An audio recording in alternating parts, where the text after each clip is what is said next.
What's up, everybody, and welcome into the Backliners podcast. It's Agro and Barracuda. As per usual, Barry, we are back in our assigned roles. You know, I'm holding the podcast. I can tell that it's back in the assigned roles because immediately I can tell that I do not think that your microphone is getting picked up. But, you know, maybe now. Nope. We'll try again. You're also Snoopy? Yeah, you're back. I'm back, baby. I'm back, aren't I? Wow, that is impressive stuff. It did not take long, huh?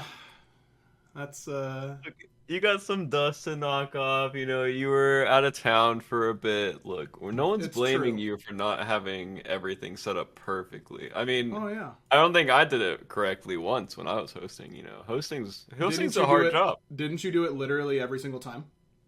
Correctly? Yeah. Yeah, but I didn't want to rub that in your face. So I was trying to, like, you know, make up... I know. You did it all perfectly. Everyone's saying that I'm only in one of their ears. I can see that, and I don't know how to fix it. I'm going to be honest, guys. I'm just looking at it, and maybe this. Did that work? Nope, it didn't work. Well, good luck. You know, now you get to hear your surroundings a little bit and hear about patch notes all at the same time. Dude, you're so kind to everyone. Yeah, I mean, what else? What am I supposed to do? Wait, am I only in one ear as well? Can you change your output to mono? Maybe. I'm on my properties, you know. I don't see a mono option. Filters. Nope, that's not it. Oh, can I maybe just, like, click on it? I'm in both, so it's on your microphone. Yeah, it's on my microphone, but I don't know. Oh, maybe my sound settings. Is this the type of content that people come to the podcast to listen for? Oh, you're going to see my settings there pop up on the screen. Enjoy that. You know, we're just figuring it out as we go. As always. The good news is that I ate a big dinner right before this. That's a joke. My frozen pizza came out literally 4 minutes ago.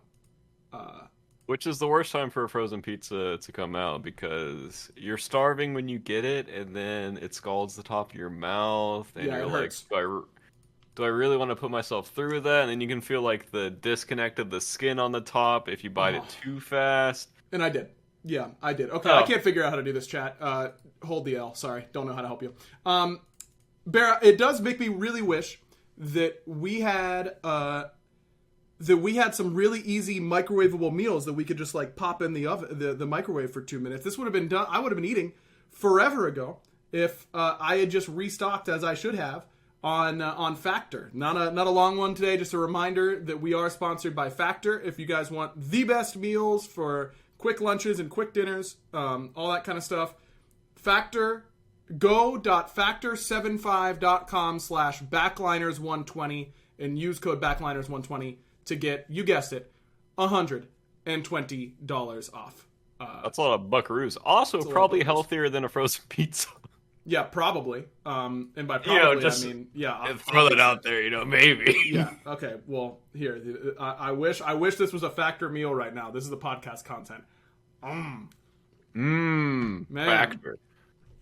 Factor would have been much better than that bite that I just had, that's for sure. Well, what kind of frozen pizza is it? What brand? Should I give them the boost? They aren't sponsoring the podcast. Give me the first letter. R. Okay, that shows how long it's been since wait, is it like Red Robin? No. Red Baron? Red Baron, there you go. Red Robin, yeah. Dude. Going to snag a burger real quick with my Red Baron pizza. Is so bad. Holy. No, Red Baron's actually the best frozen pizza. We've talked about this on the podcast. It's by far the best frozen pizza. It actually isn't close. There's no way I agreed to that. What did you think it was? I don't know. It depends on when you ask me. Sounds like we're in agreement that it's Red Baron. Bro, Red Baron is... Red Baron. As well as, you know... I mean, please, but maybe... Factor, maybe you guys start making some frozen pizzas because they would 100% be better than what Red Baron's tossing at me. But it is my favorite of the frozen pizzas. But like I said, I'd rather have Factor. Go.factor75.com/backliners120 to get $120 off. Okay, let's talk about patch notes, Barry, because... Sure. we got some stuff to talk about. You got a lot of stuff. There is an absolute 0% chance that we get through all of these patch notes. How fast do you want to go? Do you want to like talk about things for a bit, or you want to just like steamroll? I don't know. This is weird through? Because this. So I have been working on Midseason for months, literally months. But in particular, the last like 5 to 6 weeks, I think. This was basically my sole focus was working with all the teams to get Midseason in and planned and all that kind of stuff. And holy crap, like it was so much work. I tweeted about it. I really think that, and a lot of it was that I'm just new at this whole design thing and I don't understand the best way to go about stuff. And if I were to do it again, it would be much easier than the way I did it just a few weeks ago. But I think this was legitimately the most I've like spent thinking about something in my entire life, about like one singular focal thing. Just on my mind all the time about like what I had to get done, all that kind of stuff. And it was really fun. I really enjoyed it. I am glad that it's... I'm glad that I'm past that. Because it was a lot of work. But it was really exciting and really fun. So I have a lot of insight on all of these things because I was leading a lot of the designs and the iterations and all that kind of stuff. Of course, it wasn't all just me. You know, it was the whole team and programming, QA, and art and all this kind of stuff. Effects, like they were all amazing. So please do not think that it was just me because it certainly wasn't. But it was just aggro. God no. It was crazy. So I don't know the best way to do it because I feel like I could spend this whole podcast talking just about glyphs or just about non-conquest balance or just about, you know, the mask rework. Like we could kind of do it all. Maybe it's better for you to drive this episode, Barry. I was actually going to say, I think it'd be interesting for people to hear, like, I guess a more design aspect oriented case of patch notes, which we haven't really done before. And if you worked this hard on it, I mean, I think honestly you should be the one driving. Because Barra, that's how it always. You're the one who worked really hard in the games, right? And then I ask you. I get it. Yeah. Okay. You know what I mean? Okay. Yeah. So let's do. Barra and I did not talk about this at all. If you couldn't tell, which is very rare for us because we're always so well planned. Preparing is the best part of me and Aggro. All we do is prepare. Yeah, there's two things that everyone says about me and Barry, and that's that number one, we stay on topic all the time, and number two, it's that we're really well prepared. So you want me to start with the Balance Live with the 9.7 update July 12th? Or higher? No, that's right. Yeah, that's right. Okay. Game modes in general. Oh boy, this is going to be a 15-minute podcast. Okay, we can't be going this. You got to pick out the highlights, Barry. What do you really care about, you know? The highlights, there's like 40 pages of this. I know. I have to know all of it. Yeah, that is true. I'm studying right now, so if you'd excuse me, time until brawling lies out of combat increased from 3 seconds to 5 seconds. Yeah, by the way, the balance section of patch notes took 2 hours because I just would not shut up. I apologize, like all of production afterwards, because I know I kept them there for a very long time on the Midseason patch notes. But in general, this change, you know, we think that brawling has been very successful in a lot of the things that it aims to do. One of the areas that it feels a little bad is that you can get double dipped really easily, where if they have Divine, you get hit by an ability that has Divine, you have that debuff on you for 6 seconds, and then after 3 seconds, you're no longer brawling, and so you're 100% anti-healed very easily by multiple items. And it also means that like gods like Wukong that take themselves out of combat, this doesn't totally fix his issue, but it does help a lot for him to get that increased healing out of his ultimate. So I know a lot of people view this as a buff to healers. In some ways, it certainly is. There's no question about that. But healers aren't that strong in the meta right now that we can tell. We're not seeing that many in SPL and all that kind of stuff. And we think that this is just a very logical change. Yeah. I saw a Hell game that I wasn't going to bring up. But it's. Did we win that game? No, I think we got absolutely rolled that game. Oh yeah. Well, I think when all 3 lanes have a death before like 5 minutes or whatever happened that game, it's kind of an uphill battle. Yeah, of course. Yeah, that game was fun. Anyways, this just makes like total sense, right? We changed the duration on Divine Ruin, Brawlers, and Toxic to match this amount of time. So now you were either getting debuffed by anti-heal items or getting debuffed by brawling, and never at the same time, which I think just makes sense. Yeah, I honestly didn't think it was that deep, but listening to you talk about it, it does seem that deep. Because I never thought about like the Wukong interactions. I mean, obviously, like the healing and lifesteal I thought about, but like, I guess like kits like that, I never thought about. So that's really interesting. There you go. On the Conquest, lowest level shared experience bonus increased from 1.35 to 1.4. Mid Harpies increased base experience from 28 to 34, and mid small Harpy increased experience from 16 to 18. Yeah, I mean, most of this is aimed at the supports. The lowest level shared XP bonus, I mean, supports have been feeling pretty weak since 9.5, so this is kind of aimed to help them, along with some later patch updates. The Mid Harpies one is kind of interesting. I think that we've seen in everything but SPL, mid lane and support farm are being outpaced in farm by side laners and by the jungler. And so mid harpies really help those two classes more than everyone except for the jungler. And we also think that it can incentivize early game fighting a little bit more and making these a little bit more important. So we liked it for that reason. In SPL things are different because you've got a couple of absolute farm goblins in the mid lane who already are getting ahead because of their That's goblin. What I was going to say, yeah. And we understand that this does help them. I don't think it helps them enough to be a major area of concern. I could, for anything, we could be wrong. We often are.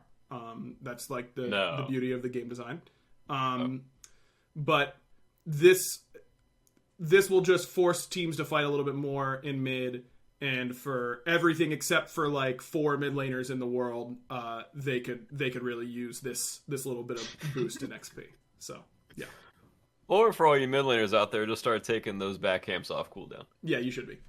You deserve it. New glyphs. Jotun's Vigor unchanged. Jotun's Cunning. Every time you damage an enemy god with an ability, you gain a stack of Wit. At 2 stacks, your next non-ultimate ability that damages an enemy god gets 25% of its cooldown instantly refunded.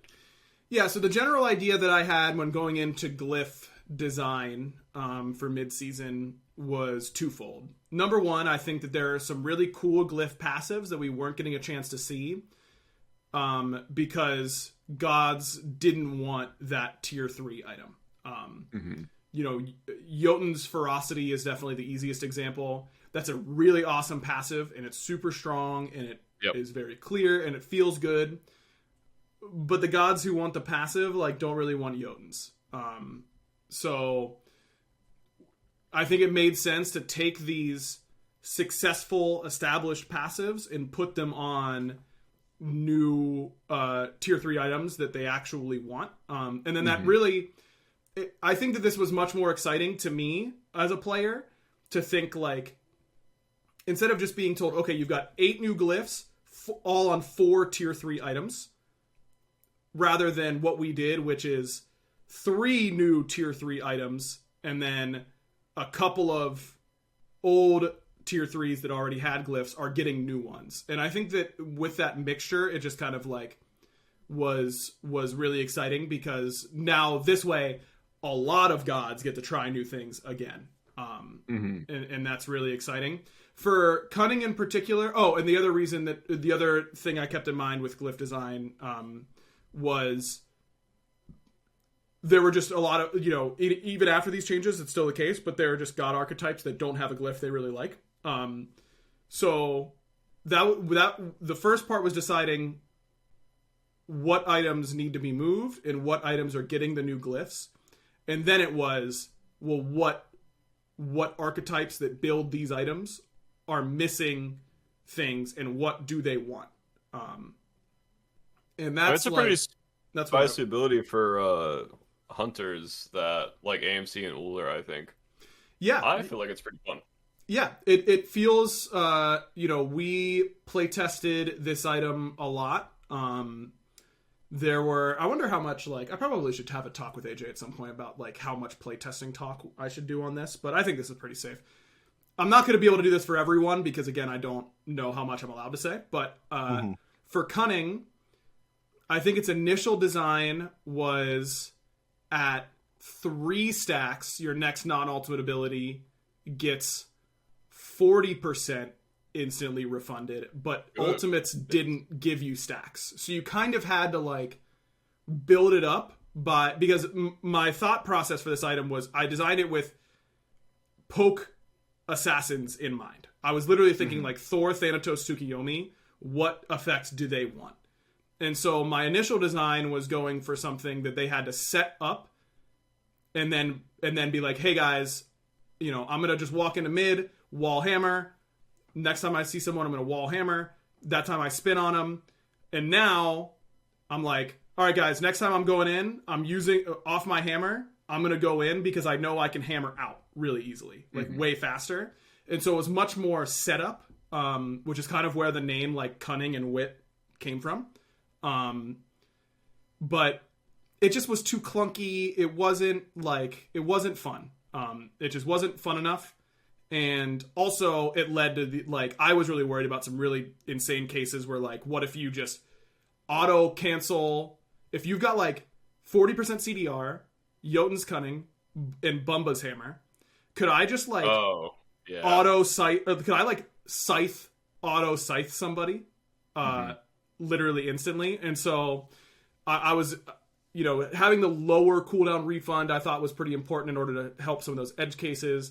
And having it just go off more often and be able to stack off your ultimate made this item way more fun in playtesting, and I'm really happy with where it ended up. I think it's strong and fun and what those types of gods want.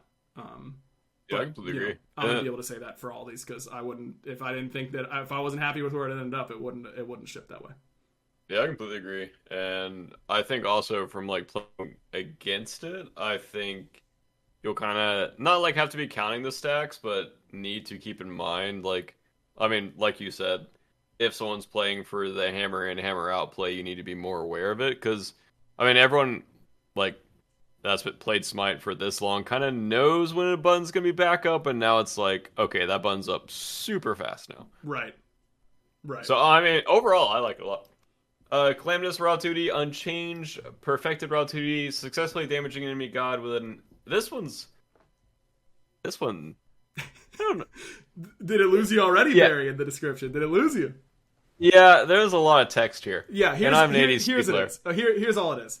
Hit a god with 2 different buttons in a short amount of time. You get some cooldown back and some movement speed. And this was That's a for... good TLDR. Yeah, there you go. This was for those low cooldown, low CC mages that don't get to confirm their Calamitous proc very easily and don't care at all about the attack speed because Nimble Rod gets removed. So, gods like Merlin and Giannis and, Giannis maybe can sometimes do it because of Portal and the slow, but either way. Raijin... These gods were you want to be doing these cool little combos, but it doesn't really, it's really just poke damage. They just didn't really have anything. So I was worried about giving them too much damage because those exact same gods also historically abuse proc items the best. That's what I was going to say, yeah. When E-Staff, Soul Reaver, Soul Gem, when those items are really strong, those mages really dominate. And if this glyph is really strong as well, then it quickly devolves into just proc abuse. But so I was really worried about putting extra damage on this item. I think that this is one that I'm interested to see how people feel with it because we played around with these numbers a good amount. It has felt like there were times where it felt a lot better. There were times where it felt a lot weaker. We kind of landed here in the middle. Typically, you know, items that are only okay. Here's a good way to describe it that AJ described to me, which I thought was really, really smart. If you had to rate each item on your build on how much you like it and how good it feels on a scale from 1 to 10, right? Let's say your 4th item is a 7. It's like pretty good, not perfect, but you feel good building it. If we release a new item and it's a 7, it will never get bought if it's competing with another 7 in that slot, because familiarity is really strong and player tendency is really strong. And so in order to knock a 7 out of its consistent build slot, it can't even be an 8. Like, it needs to be at least a 9 in order to actually make people feel like, oh, okay, this is actually what I want to be doing. And does that mean that every item ever released needs to be super OP? No, definitely not. But if you want it to really, like, force players to think critically about how can we use this the best, the easiest way to do that is by making it unseat another item by a significant amount. And I think that Perfected Rod might not be, like, I think it is the 7 in the slot where you already have a 7. So I think it's good. I wonder how much people are going to feel it. I wonder how much people are going to play it. But I think that it is really, really good in those moments where you can just throw your abilities over the wall, get them back. You know, you don't lose a whole lot because of the proc. And you also get a little bit of survivability without adding to your damage. So I'm curious as to see how much experimentation we see with this item. Yeah, I think it seems pretty... I mean, I'm going to say it again, I guess. But I completely agree with you here. The numbers seem kind of low-ish, but I think in those edge cases where you really need the survivability, or, like you said, like, if you're casting over a wall, I feel like it'll feel pretty good to have those buttons back up. Mm-hmm. Yeah, it seems, I wouldn't want to say like weak, but it's just, I feel like there's like a lot going on. Mm-hmm. But yeah, I don't know. Yeah, I think it seems like okay, good-ish. Yeah, exactly. And that's like, I think that exactly is like what my point was just a moment ago about items and how they need to like unseat with enough strength. Yep. But yeah, I think I'm pretty happy with where it ended up, and we'll see how good it ends up being. Next one is Nimble Bancroft's Talon, basically the raw 2D passive placed on Bancrofts now. Yeah, this is kind of the one, like, moving an item glyph to an item that it fits more naturally in builds. This one I can just toss to you, though, Barry, because you're a historic soul abuser. Yeah, like, I think this item is just weird to buy. I think Bancrofts in general is just weird to buy on mage ADCs. I mean, maybe with this you can go, like, second item on Freya in, like, the Hecate slot. Or even maybe first item. Because some Freyas go Hecate, some go Hastened.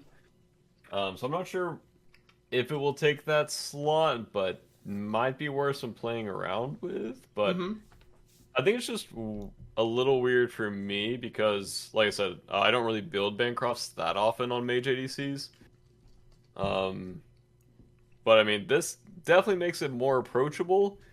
It just depends on, in my opinion, how good like anti-heal is or how much you can abuse the spike early game. Yeah. Someone in chat, Hark Rebellion in chat, says Bancroft's passive is terrible late game. I totally agree. I've been a Bancroft's Talon hater since day one. I think this item has historically been a huge noob trap where it gives you a bunch of stats you don't care about.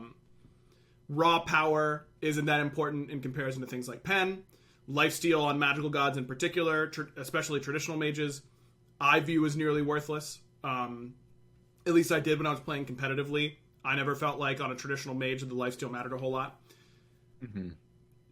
But that's what I think is really exciting to me about making Bancrofts a glyph. Because the passive does matter early, but don't think about Bancroft's passive separated. Think about it in conjunction with Nimble passive. So erase Bancroft's Talon from your memory. Just hit the delete button. And I say, hey, there's this new item. It's 4 tiers. You get this item at tier 3. I describe Bancroft's Talon in this scenario, which you've never heard of. And at tier 4, and for 600 more gold, or 3,100 gold, if you want to buy it outright, you also gain attack speed based on your power. I feel like every single magical ADC player in the world would be buying Bancroft's Talon early and then upgrading it to Nimble whenever they feel like the Bancroft's Talon passive isn't as relevant as it used to be. Or it'll just be upgraded right away and it makes every other follow-up item that much better. And so I think that that's the thing that I would, like... I think that there's just a lot of inherent bias about Bancroft's not scaling well. For 600 gold, I think it now scales well, right? And that seems pretty... It's like a tier 3 bridge item almost. It's like a tier 2 from the old days where you used to go to old Silver Branch or something. Or not Silver Branch, Ichaival. When Ichaival was a tier 2 item. I kind of view this as like a modern age tier 2 where you can buy it, sit on the tier 3 for a while, and then once it starts to fall off, you only have to spend 600 gold in order to make it relevant again. Fair point. But I could be wrong. Maybe it sucks. Who knows? It would be fun to playtest with regardless. Bancroft's Claw, the other side of it. Every 15 seconds can get a stack of Hunger. Abilities cast within 30 units of enemy gods consume a stack, dealing bonus damage equal to 0.5% of their max HP for each 75 magical power you have. Each god damaged by Hunger provides you with a shield of what? Did you not want me to read all of it? No, I just feel bad that you're reading all these math numbers. I felt really bad. I'm not...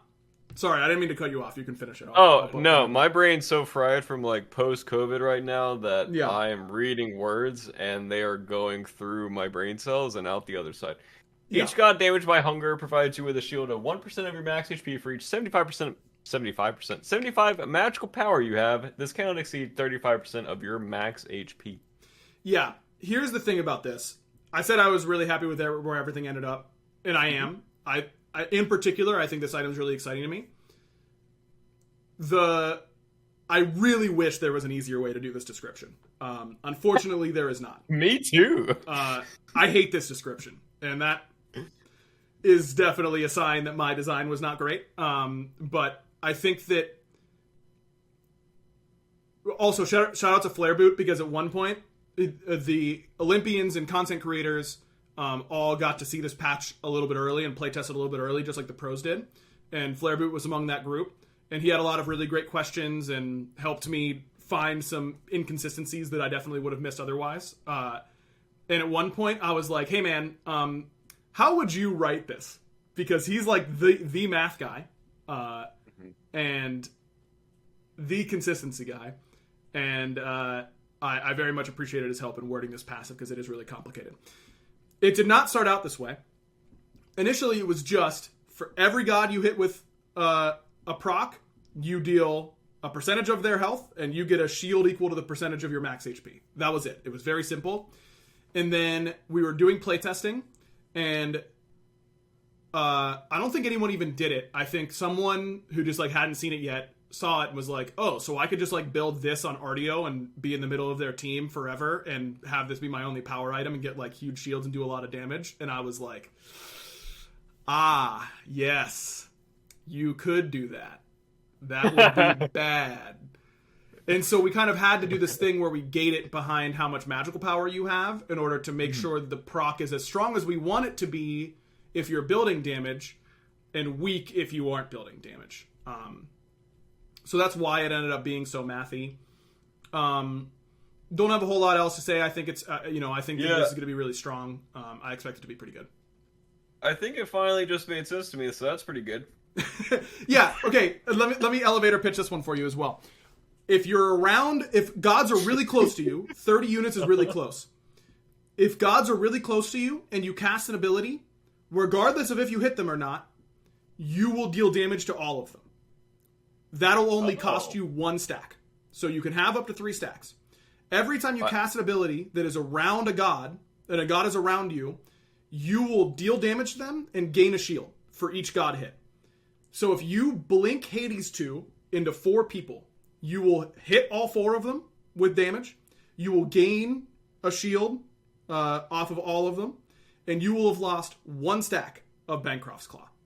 If you Hades 3 right after that, it will happen again for each one in there. And that's why the shield has a cap on your max HP, because you can...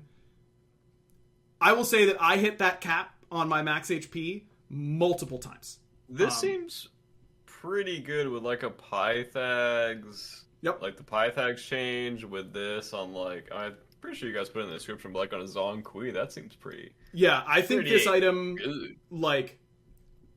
This item makes me really excited to play Hades mid. Like, you need to build damage in order to make it happen.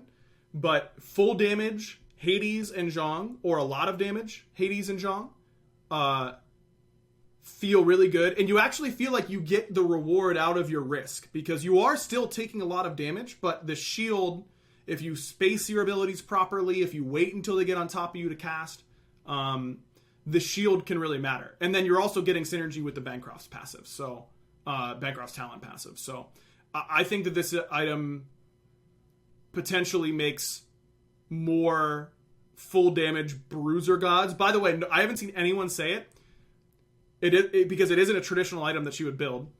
Chang'e with Bancroft's Claw is nasty.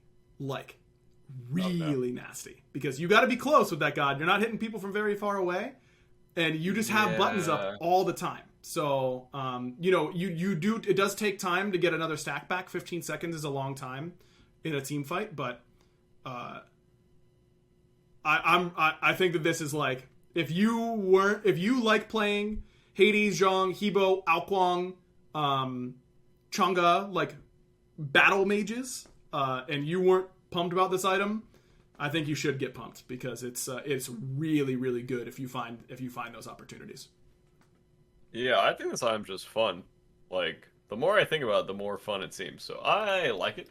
Yeah, I'm a little worried about this one, if only because, by the way, we should literally just do glyphs and then like one other piece. I don't even know if we'll get to another piece because we're already 35 minutes into this podcast. The one concern I have with this item is that I think it's going to noob trap a lot of people. I think that we're going to, like, I'm worried that we're going to see your Agni player who likes building Bancrofts be like, oh, I don't want the attack speed, so I'll get Bancroft's Claw, and waste their glyph slot on an item that is not going to do very much to them. Even in those opportunities, it's not going to be that bad, because if someone's around you and you dash, then you, like, get a healthier shield and all that kind of stuff. But, like, don't build this on gods that are planning to cast the majority of their abilities from outside the 30-unit radius, because it will not feel good in those moments. What about like a T-Map? Yeah, Tiamat would be very good. You got to build a lot of damage. But yeah, Tiamat would be really solid if you're going, oh man, for my arena ground-only Tiamat build, this is big. Oh, that is huge. This is really That's big. massive. Yeah. You're welcome. Ferocious Executioner, it is the Jotun's glyph.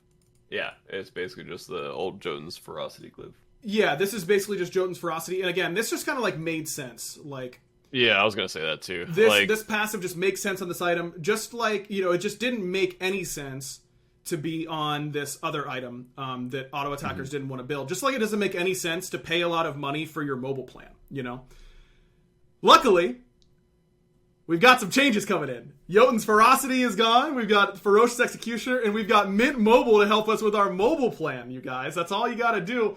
Look, why are you paying more than $15 a month for your premium wireless service? Because you don't need to anymore. Mint Mobile has cut out the middleman. They've done away with these brick and mortar stores.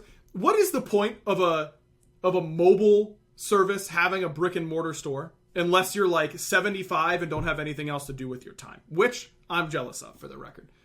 Yeah, maybe even those if you're people can like lonely, you want to talk to someone. Yeah, they could. You can go online and keep up your Spider Solitaire game on while you're doing it. By the way, this is a true story. My grandparents' wedding anniversary was this week.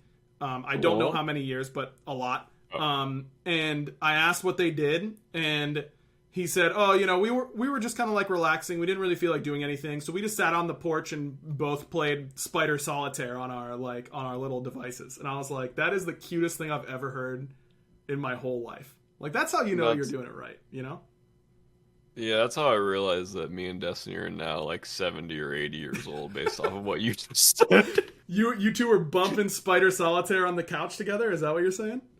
Yeah, our most recent anniversary was 4 days ago, and we were like, we don't really want to do anything during the week, and my weekends are like pretty slammed with SPL.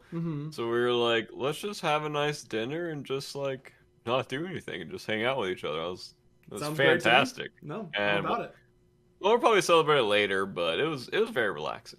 I've got a really... Oh, no, you guys are both on the vegan train. I was about to recommend the best steakhouse I've ever been to, because it's in the Atlanta area, but... Do they have vegetables? They do. They do have vegetables, but, we can talk about that later. Where was I in talking about Mint Mobile? Oh, yeah, Spider Solitaire. You can keep playing Spider Solitaire while you just head on over to mintmobile.com, because you don't need to go to these stupid stores.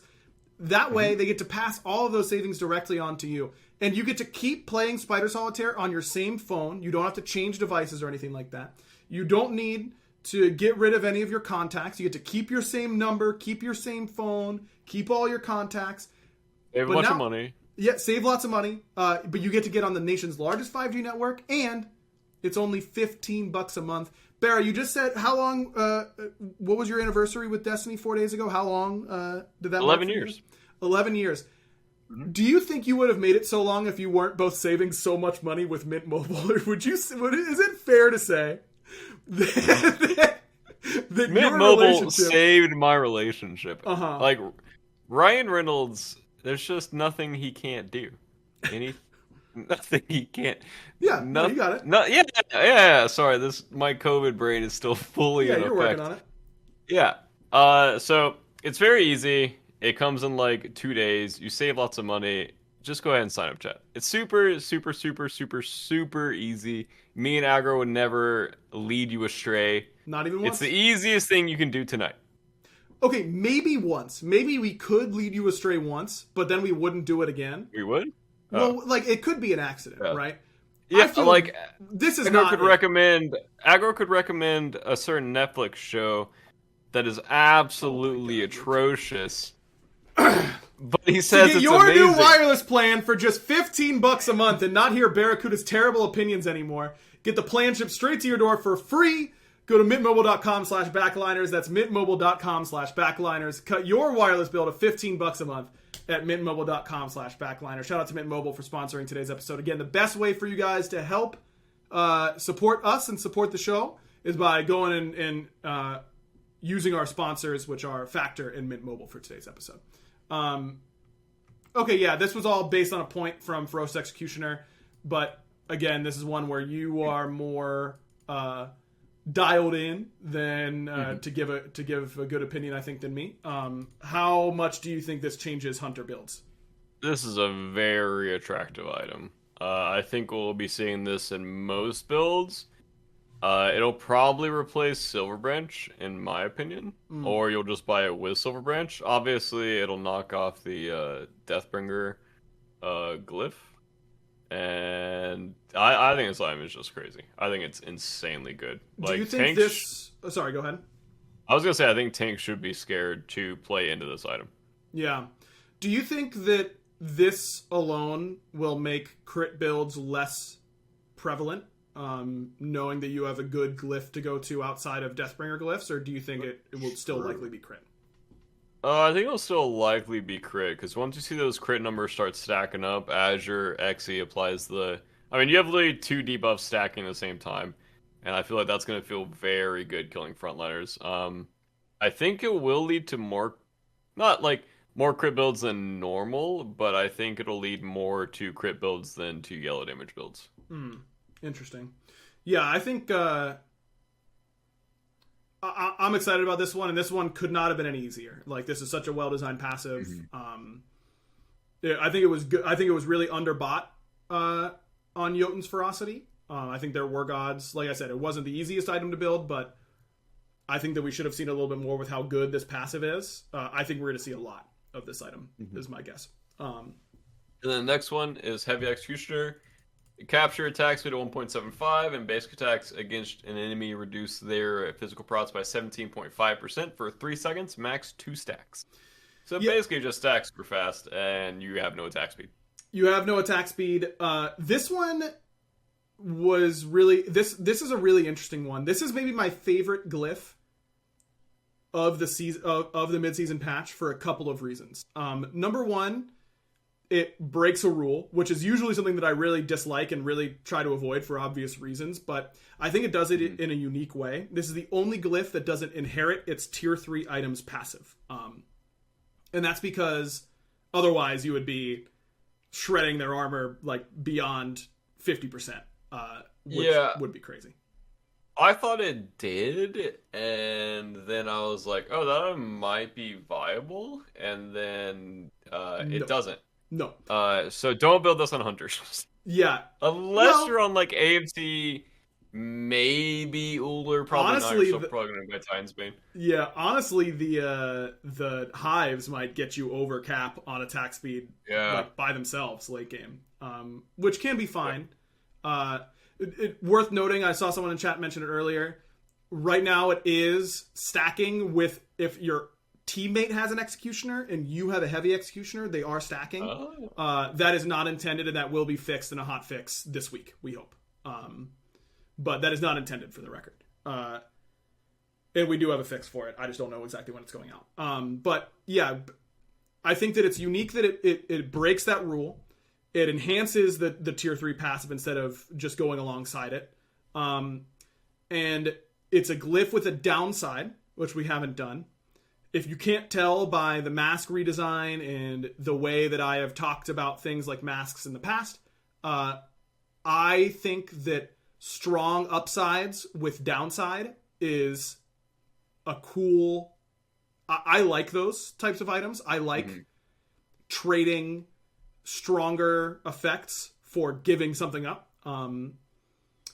Not all the time, it'd be really lame if every single item had a downside in the game, but picking your spots and seeing how to build uniquely and creatively in order to circumvent that downside, I think is a puzzle that I like to solve as a player. We'll see how much the player base likes, this and the masks and all that kind of stuff, though they've been around forever. But yeah, this was the glyph that I think that I was the most nervous that the community would not like. And I've been very happy with the reception that it's gotten. And it also was really... I was impressed at how quickly everyone realized where its strength is. Because it isn't, like Barra said, do not build this on your typical Hunters. It isn't good on Rama, for example. It will feel very bad, trust me. It will feel very bad. But on someone like Scotty, who you aren't building a lot of attack speed on, then all of a sudden it starts feeling really good. Nemesis, which is the god that I play tested this item with a lot, it feels insanely good. So, I think that it is different in what it does. I'm excited to see what teams do with it. I think it could, going to the full 35% prot shred after just 2 autos might be a little much ultimately, but kind of going back to that discussion we just had a little bit ago, especially for an item that is going to impact how you feel this much, it is going to give such a strong downside. Like in my example earlier, where if this is competing in your build for a spot that is, it's like a 5 out of 10 item, you don't really like it. This would still have to be an 8 or a 9 on that scale because you are giving up other things. At least initially. Once everyone understands, and we've talked about it publicly about god design for a long time. If a god releases balanced, no one is going to feel that. And they're just going to end up feeling a little bit underwhelming. Whereas if they release at a point where that is a little bit too strong, we're obviously not aiming to have any, release Tsukiyomis or anything like that. But if they release a little bit strong, it's much easier to turn down the dial and get it to the right point than it is to turn up the dial and get it to the right point. So I think that, and maybe this item isn't as good as I think it is, but I think that trying to kill Fire Giant when you take away 35% of its physical protections and 2 autos is going to be pretty good in competitive play. That is my guess. I wouldn't be surprised if both the Executioner glyphs end up being the best 2 glyphs for competitive, especially on the outset. That's my prediction, that both of them are good. Spicy take. On to Magi's. Magi's Shelter. Whenever your passive is consumed, the nearest allied god within 25 units gains protection from a single hard CC effect for 5 seconds. If this passive is consumed before the time runs out, they gain 1 second of crowd control immunity. Again, we kind of got to do these like scientific, I know that's not actually the term, but like these wordy, a little confusing passive wordings, language in order to like keep it consistent. Again, a very easy elevator pitch. When your bubble gets popped, your nearest ally gets a bubble for 5 seconds. That's really all it is. This glyph probably felt the strongest during playtesting in a lot of instances. You know, we messed with the range that it can go, how long the bubble lasts, all that kind of stuff, because we saw a lot of playtesters just stacking 2 to 3 shelters on a team. And it does become very hard if you're a CC-oriented assassin or a CC-oriented initiation warrior to do your job whenever there's that many bubbles on the team. Mm-hmm. I think it is I think it's really good. I wonder how often people will notice how much work it puts into the team fight, but it is going to put in work. Mad Lad in the chat asks, how does this glyph work if your team is Ares, Alted, or Dodgy? You would both get, if I have Shelter and my teammate's right next to me, we both are about to get pulled. I would become cleansed from the Ares ult. They would get pulled and end up with a bubble when they're there. Once they're landing. So they would be cleansed from any follow-up CC, but no, on instantaneous CCs, if you both get Ymir frozen, you do not get CC'd as the Shelter owner, and your ally right next to you is stunned with a bubble on top of them. Wait, for the Ares ult, would it cleanse the stun? That is something that I would have to test. That kind of depends on... Okay. That depends on a lot of factors on Ares' side, on like how that ability is put together, that I don't feel super confident in answering right away. Yeah, I didn't know if it was like 2 at the exact same time. So, yeah, like, it's really like... the bubble would be after effect. The question is, are you getting pulled and then stunned, or pulled and stunned simultaneously? If you're pulled and then stunned, you probably would get the stun cleansed. If you're pulled and stunned at the same time, then it would not get cleansed, is my guess. But yeah, this item is going to be very good. I think one of the things I really like about this is it's obviously a frontline oriented item, and a lot of the community feels like, you know, a lot of new players really gravitate towards tanks, not necessarily support, but playing like frontline a little bit is a fairly popular kind of archetype to fall into as a new player. This is a unmess-upable effect that your teammates will like. No matter what you do, if you're near them and you get CC'd, you're helping. And that's why auras feel good. And I think that this is like the short version pitch was Aura Magi Shelter was like kind of what I wrote down in my initial brainstorm. And I think that it feels very much like Aura Magi's in a way that I think was pretty successful. Okay, so dumb question. 2 backliners have this at the same time. 1 gets CC. Does the other person not have 2 CC immunities? If you have, without getting too much into details, we did do a lot of testing on that. You basically are locked. If you have a bubble or had a bubble in the last few moments, you can't gain another one. Okay. And that is across Shelter, Revenge, and Cloak. All of those are counted the same. Cool. Next is Revenge. The first enemy got hit with a hard CC While your protected becomes marked for revenge for 5 seconds, gods marked for revenge cause enemy gods within 40 units to move 20% faster towards them and take 10% increased damage. Yeah, so Shelter is obviously very defensive, and I wanted something offensive for Magi's Revenge. But how do you make an inherently defensive item offensive? I think, you want to put the way that you do it, which sounds scary if you're thinking of the position of the player who doesn't have the revenge, but the idea was put your opponents in a no-win situation, right? Where you're gonna, if they CC you, it's only gonna help them. If they don't CC you, you have this bubble, and it feels really, it puts another layer of decision making on the players who are getting dove, or on the front line, I think this is also really good for gods that, like Ymir, who's really immobile. If their frontliner is someone who's an easy example, like Sylvanas against Ymir, right? If you're Ymir and you're trying to walk into the Sylvanas, if you don't blink it, he's going to root you every time before you're in range for anything except for wall. And even when you just get Magi's, like, it opens your one engage, but it's a long cooldown, like, it doesn't really feel that strong.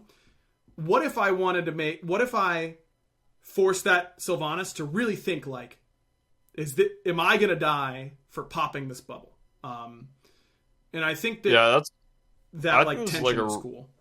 I think it's a really good, like, Khepri and Yemoja item, like someone that wants to play with their backline and just stand right in front of them, even like Sylvanas as well. Like, if you get hit by a CC and you basically give your backliner sprint and like a tiny girdle, like, that feels pretty good. And I feel like that makes frontliners diving even more difficult, because if they have any AoE CC, if my support's standing next to me, you're now marked for 5 seconds. Like, yep. I think it's a really, not like crazy intellectual item, but I feel like when it is bought by pro support players or pro like frontline players, I think it'll be a very good slot in. Yeah, I mean, like, it's also, there are comps as an assassin where you're like, man, I really need Magi's, because just beads isn't enough to get me out of all the CC and let me do my job. But I'm like, man, I got to build Magi's, and now I don't have enough damage, like, or I just feel like I'm losing so much by building it. Building Magi's Revenge means that you aren't just taking a full item out of your damage. You get these moments where you can be very strong still. But there's counterplay in that if the person you want to kill isn't the one who, if they hold their CC and let someone else pop the bubble for them, then that damage isn't as relevant. So I think it's going to be fun. It is worth noting that mini sprint is only towards the marked target. Yeah, sorry. So no, it's totally fine. So it is, because I thought about that as well. That was probably just a little bit too strong. But maybe it's not. Maybe it would have been fine. But yeah, I think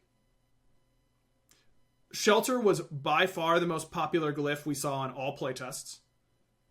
Revenge was very rarely picked up until I was like asking people to buy it so that we could get some data on it and see how it feels.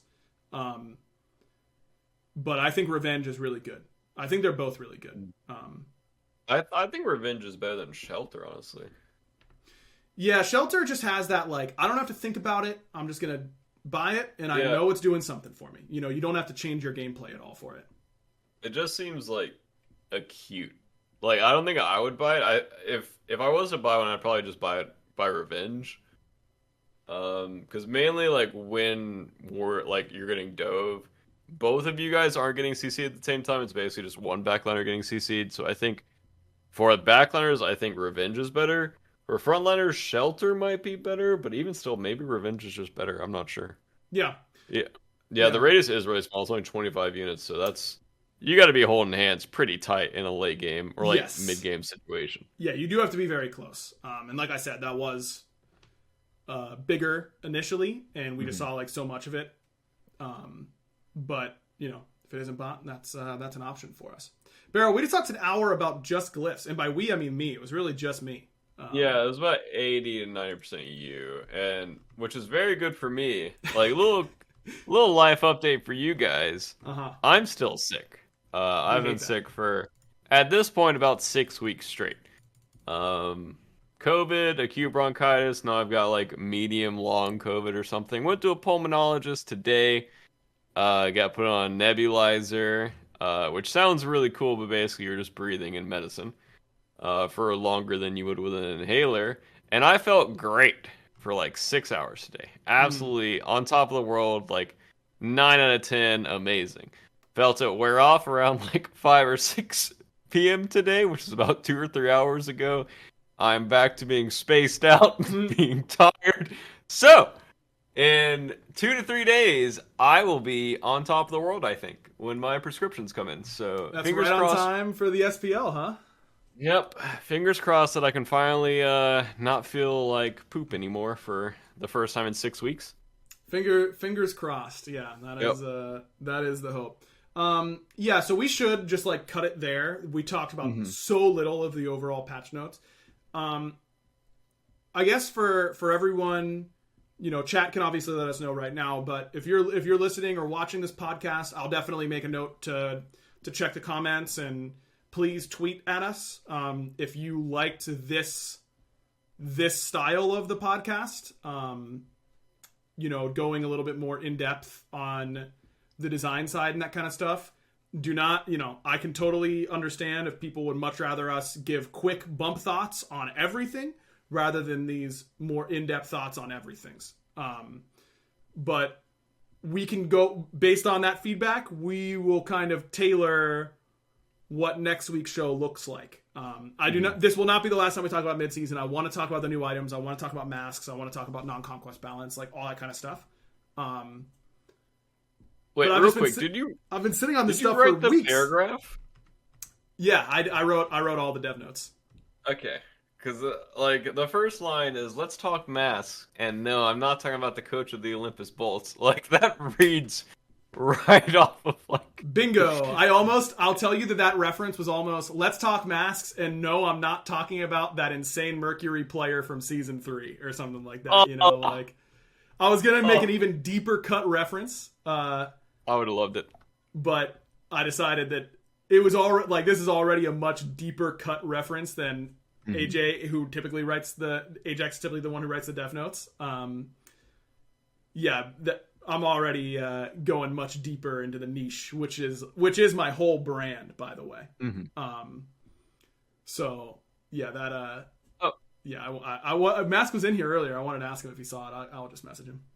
Do we still have random questions lined up? We do. From that one guy? We do. But I got another one DM to me that I liked today. From the old friend Mabino, friend of the podcast. He DM'd me and asked, if money was not an issue, what would retirement look like for you? I think for me, I would go probably exploring Europe, because most of the places I've seen in Europe are like absolutely beautiful. Yep. And the Georgia countryside doesn't really do justice to a lot of the beautiful places in Europe. And I'd probably just travel for like a year or two. And then I would settle probably on a beach somewhere out. Okay. I'm not trying to be like a traditional old person here, but like Florida is just like so nice. Every time I go to Florida, it's so hot. Yeah, but the heat is just different in Florida than it is in Georgia. Like, yeah, if for some reason it feels more humid in Georgia than Florida. I don't know why. Sometimes it does. No, I feel that. Sometimes. Like this past week, or like maybe this week before that, it is absolutely like shirt sticking to every single part of you. Like it has been hot here recently. Like it has been so hot here. Yeah, California is also really nice. Went there for a LAN. The air out there is the best air I've ever breathed, ever. I gotta go, bro. I've never been to Cali. The furthest west I've ever been is St. Louis, which is not that far west, 100% recommend you going to Cali. 100%. Like, yeah. I think it was in San Jose for the AFK or like Cogland, whatever it was, and just amazing. Yeah, I'd probably maybe California, maybe Florida for where I would actually settle. California is just expensive, bro. That'd be tough. Yeah, I mean, well, money wasn't an issue, I think. Oh, that's true. Yeah, traveling is obviously the dream. I would definitely travel. I hope to be able to retire young enough that I can still golf. Because I would love to travel and play a bunch of famous golf courses around the world. I just love golfing is just really, it's, you know, you get to spend time outside, you get to challenge yourself and hate yourself all the time, but also like feel really good whenever you do the things right. So hopefully by then I'm not bad. And I have enough money to be able to travel around and play golf. That is definitely like, if I won the lottery, I would spend a few months taking the best golf lessons I can find. And then my wife and I would travel, all over the world, and I would just play like all the best golf courses. That's what I want to do with all of my time. That sounds cool. I think it would be really fun. I would do that except with mini golf. Bear, you want to go mini golfing sometime? Yeah, I'd love to. There's no like we actually thought about going mini golfing like a few months ago, and then there just weren't any mini golf courses around us. But we live there used to be, you know, in kind of the middle of nowhere. That's true. There used to be so many mini golf courses, I feel. Like over the years, I feel like mini golf kind of died off. Like unless you're in like a party area. Yeah. No, I agree. Mini golf is good. Bring it back. Maybe COVID just killed it. Yeah, probably. Barry, what if we opened a sick mini golf course? I feel like it would be not that hard. I'm going to be honest. I would love it. Don't you? I would play more than I work there. How hard do you think it would be to design a really sick mini golf course? I feel like with your imagination, not hard at all. I feel like it'd be really easy. It's only 18 holes, you know? That's not that many. And you're just like, yeah, this one has got it's like, you know, this section is jungle themed and it's all like animal holes, and then this other section is like space themed and it's like a couple space holes, and then it's just like a bunch of different things like that, you know. And you gotta have the windmill hole. Gotta have the windmill hole. But I'm gonna I would definitely troll on the golf course. Like I would make the golf course troll you. Yeah. All right, I guess I'm designing a mini golf course. That'd be kind of like a fun like side project, huh? Just like designing a mini golf course. That'd be fun. Surely there's like a roller coaster tycoon for mini golf, right? I doubt it. Surely. I'm not to like, I know like down, the most recent like PGA games, like you can build your own golf courses. That'd be kind of fun too, like trying to but building a golf course would be so much harder because you can't troll in golf, you know? Like you can make a hole hard, but like there's not that many different variations. Like everyone has played a million par threes where you hit it over the water, or like a million dog legs left. Like I feel like almost every single golf hole has been invented already. Yeah, I have zero experience golfing, but I'm just gonna take your word for it. Yeah, I think I found one. No way. Yeah, I found a mini golf maker. It's on Steam. Okay, maybe I start making some mini golf. It's literally just called Mini Golf Maker. Okay, but here's the thing. I don't like golf with friends and all those games. Like those are kind of fun. Like a couple times. But that's not, I don't want anyone, I wouldn't want anyone to play my mini golf course in that way. That's not what I would be designing it for real life. Like I don't want anyone touching it in the digital world. It wouldn't be the right thing, you know? Wait, so you're like, when you say your new like pastime is going to be actually building, you meant like actually building a mini golf course? No, the chances of this happening are legitimately zero. The idea was, though, that I would spend time doing it in a digital space and then share it as if it were a real life mini golf course, not a digital one. Because I think it just changes your whole perspective, right? Like, it's not the same. When you're playing golf with friends on those mini golf courses, you're right behind the ball. It changes it changes the scope of everything around you. It doesn't feel the same. Okay, I'm just gonna send you this thing anyways, because this game for $7 looks banging. I'll post it in chat too, in case you guys are interested. Nice. That game actually looks so sick. There you go. For 7 buckaroos, that is Troll mini golf, haunted house mini golf, where the staff is hiding around the course and scares you while you play. That is a good idea, Scrubtimus. Here's the problem: you're basically giving a bunch of people who are about to be jump scared weapons in golf clubs. And I don't know about you guys, but I get scared. Like, I'm swinging with that thing. Like, I don't do well being scared. So that seems like a lawsuit waiting to happen. Yeah, that's a good idea in theory, but not in actuality. But maybe that's the real fear, Barra, that if you lose control of yourself, you'll be stuck with a very expensive lawsuit, and then you won't be able to survive anymore. You'll be bankrupt. You'll live on the street. You'll be homeless. So that's how you're going to get your retirement soon? That's the real haunted house. Is the house that you don't have anymore because you swung on an employee at Agro's haunted house mini golf emporium. And then I sue you for all you're worth. Yes, this is good. That's a good business plan right there. We should close the show. I'm clear. Yeah, we should close it. Yeah, we should absolutely close it. All right, make sure. Thank you to Factor and to Mint Mobile, our 2 sponsors for this episode. If you want to get $120 off some really great meals, really quick, easy, healthy meals from Factor, you go to go.factor75.com/backliners120. And for Mint Mobile, we've been talking to you about them forever. We are not kidding. It is cheaper, better wireless service. Mintmobile.com/backliners. Premium wireless service is $15 a month. Best way to support the show is by shopping with our sponsors. So go ahead and please do that if you please. Thank you so much for listening. Give us some feedback on this type of pacing for going over patch notes. We definitely wouldn't do it every time, but for a patch that has been my life for the last 6 to 8 weeks, I have plenty of thoughts on it. So yeah. Thanks everyone for listening. Listen to prediction, all that kind of stuff. Barra, you know what to do. Bye. He's still got it. That's the only thing I still have. COVID took everything else. And Agro's haunted house and mini golf emporium is going to take the rest soon enough.